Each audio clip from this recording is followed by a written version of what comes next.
first movie I did with Dario was the only one that I did in Rome. Out of 20 Italian movies, 19 of them were all done in London. In a very strange way, actually,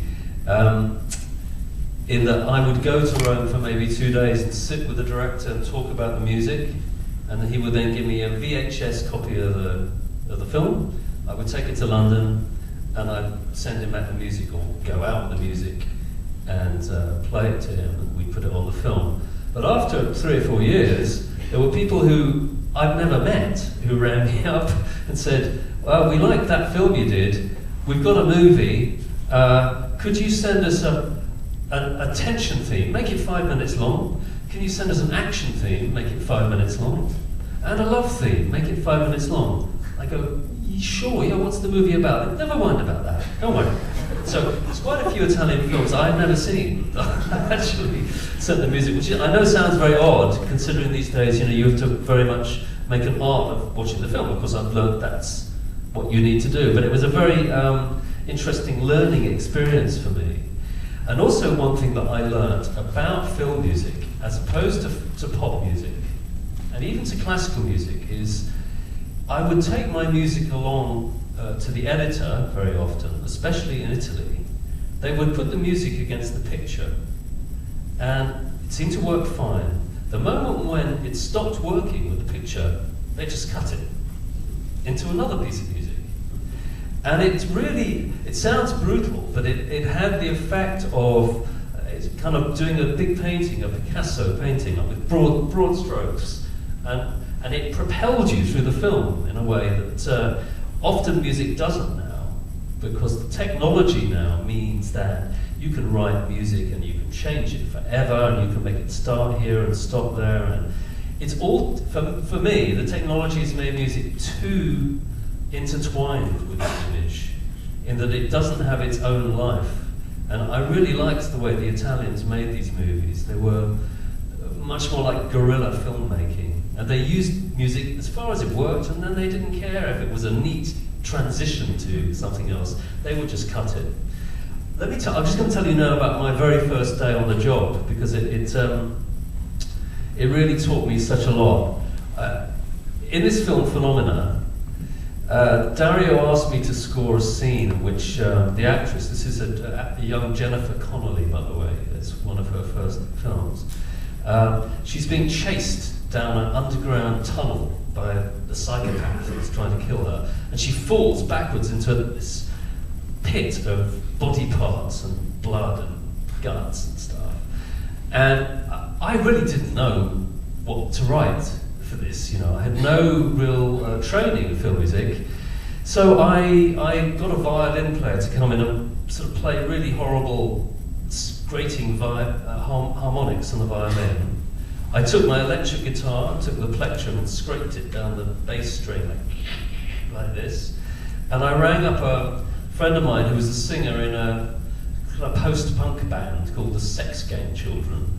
And I got him out to Rome with his green hair and strange clothes to make strange vocal sounds. And we created a kind of vocal musical collage, which was pretty horrible to listen to. It was all I could think that would work with this scene. And I was very nervous. And Dario came to the studio and he sat down and I played him this really horrible piece of music. And it finished. And he looked at me and he said, "It's beautiful." And really there was like an explosion in my head, because I realized that actually with film music you can do, it doesn't mean that you can do anything, but there are no boundaries. You can do what you want, provided it works with the picture. I mean, there are limitless boundaries in film music, and especially with orchestral music. Very few composers, I think, these days get the opportunity to have quite experimental music recorded by an orchestra. And film is really one of those areas where it's you still get the funds to be able to use a real orchestra and write some pretty out there stuff. So anyway, that was it was an interesting first day on the job for me. And at the same time, Dario, I noticed, was playing with something in his hand like this, and he dropped it on the floor. And I bent down and picked it up, and it was a little plastic doll, naked doll, like this.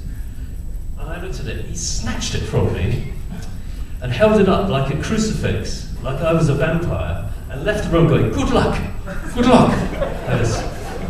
So, Dario, also one of the only people I've known at his apartment in Rome to be attacked by his own cats. Literally, they'd jump on his back and he'd run. It's an interesting character. Anyway, so it'll become clear to you that I don't know, it must be me that attracts these people. I have worked with a large percentage of strange people. I mean, nice people. They're the kind of people that I enjoy working with, honestly. But some of them have very odd habits and make strange movies. But that's what I like. I hope that's what you like too. Because I've never really settled on doing stuff for Hollywood at all. I've really tried it a couple of times and I didn't like it at all. It's you get so much interference from executives and people who want you to basically make wallpaper for their film.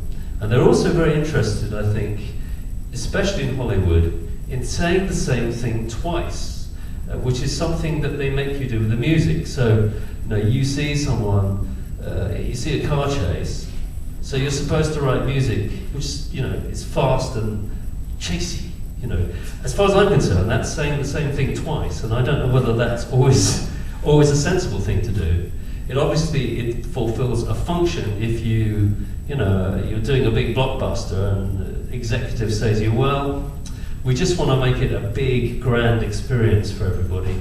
And the music can do that, but frankly, I got bored by saying the same thing twice. I mean, what's the point? Everyone's, it's a love scene, so you have soupy love music. It just seems a bit pointless to me. It's like underlining the thing again. And I find that very irritating. So I think I'm very lucky that I started really in the Italian film industry because it's much freer and much more kind of liberated thinking in terms, certainly in the use of music, especially with Argento.